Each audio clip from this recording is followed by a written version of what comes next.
Sa bawat pag-ikot ng oras ay siya ring pag-ikot ng mundo. Sinusukat nito ang bawat kabiguan o tagumpay ng tao. Pero marami pa rin ng tila hindi binibigyang pansin o halaga ang oras. Marami ang nasasayang na panahon at pagkakataon. Mga bagay na hindi na muling maibabalik pa.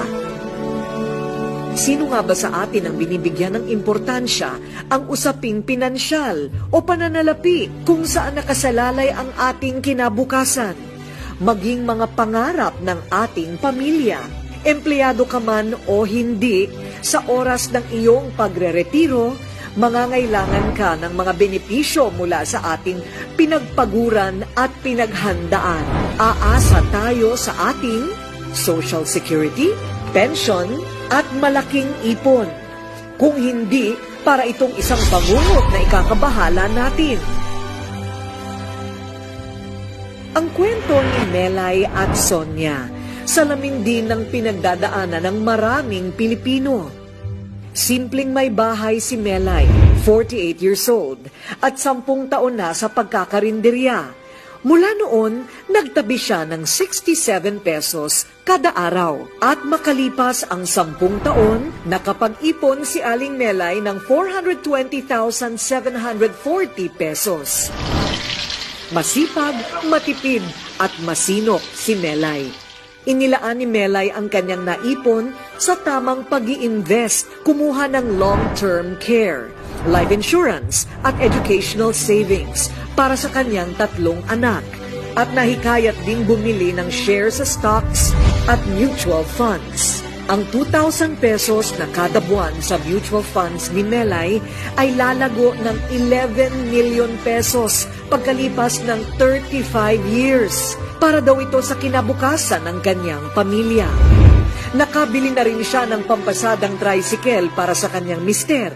Nung nawalaan yung trabaho ng asawa ko, may kunting naipon man ako, kaya nagluluto na lang ako sa karinderya. Sa awa po ng Diyos, okay naman ang kita niya. May nag-alok po sa akin ng Kaiser para po maganda daw yun sa kinabukasan po namin. Natatakot po ako kasi baka masayang po ang pinagpaguran ko. Kaya po nag-invest ako ng tama. Nabibili naman ni Sonia ang lahat ng kanyang luho at lahat ng hilingin ng 3 anak, lalo na noong siya ay nasa ibang bansa pa. Dating caregiver sa Middle East, ang 50 anyos na si Sonia, isa siyang solong ina. Binigay ko yung gusto ng mga anak ko. Kung anong bago, lahat meron sila. Hindi ko naisip mag-invest sa life insurance or healthcare kasi hindi naman pumasok sa isipan ko. Kahit maraming gastos noon, nakakapagtabi si Sonia ng 70,000 pesos kada buwan o halos 840,000 pesos kada taon. Sa loob ng 5 taon, nakapag-save si Sonia ng 4.2 million pesos. Nagpagawa ng bahay at bumili ng magarang sasakyan. Pero hindi naisip ni Sonia ang mag-invest sa insurance, mutual funds at iba pang produkto na sisiguro sa kanilang future o kinabukasan. Natatakot ako at hindi ako nakapag-invest sa life insurance at unti-unti nang nauubos ang mga naipon ko. 2 taon nang nasa Pilipinas si Sonia, pero hanggang ngayon wala pa siyang kontrata palabas ng bansa. Unti-unti na rin nauubos ang savings niya sa bangko. Sa mga ganitong sitwasyon, kailangan natin ng mga taong magtuturo ng paraan na makaahon at magkaroon ng bagong pagkakataon. Gagabay sa mga desisyon, lalo na sa usaping pinansyal. Mapagkakatiwalaan at may integridad. Ang International Marketing Group o IMG ay eksperto sa usaping ito.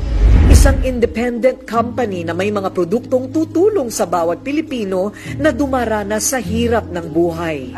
Pilipinong gustong makawala sa utang at maging financially secure.